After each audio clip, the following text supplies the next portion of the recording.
Oh, I was just gonna say I like to introduce the DADS tool as like a planning ahead type tool, Mm. like because there's the DADS worksheet, and I like to tell people to fill out the DADS worksheet when you're not having an urge. Like plan out how you're going to delay, how you're going to distract, how you're going to attack your urge. Like plan it out. So when you do have an urge, you can go to the worksheet and say, okay, this is what I can do right now. Yeah, that makes a lot of sense. I'm a huge advocate for planning for things. So, um, Can I piggyback on that? yeah, go for it. Yeah. I like the urge jar. I like to introduce people to that. It's similar. Mm. It's the distract, but what you do is you write different activities and you throw them in a jar. When you get an urge, you pick out the activity and then you're like, okay, I have to do this instead. And then you do that, whatever it is. And it's been really helpful for my own personal journey. So I So like to when introduce. you're away from those urges and those cravings, when things are going quite well, you make a list of all these different things that you can do.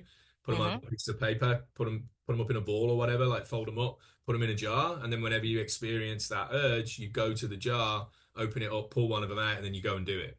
Hmm. That's great. Exactly. It's like the accepts list, right? Very similar, yeah. I think alongside that too is it's not often mentioned in the coping skills, but the vitally absorbing creative interests. Hmm.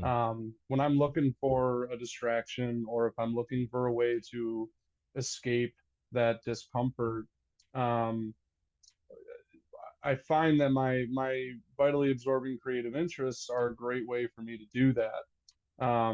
And for me, that's, it's not necessarily like, I have a hobby of playing a video game or something like that, but that doesn't exactly absorb me, right? My vacky is crafting. I like to craft with wood and things like that. So that's what works for me. And for me, that's something that will take, I'll be down in my basement for an hour and a half and not even realize it. It's like I blink and an hour and a half goes by. And I'll realize, this past hour and a half, I haven't thought about anything other than the activity that I'm involved in. And it really helps me to stay more present and aware in the moment.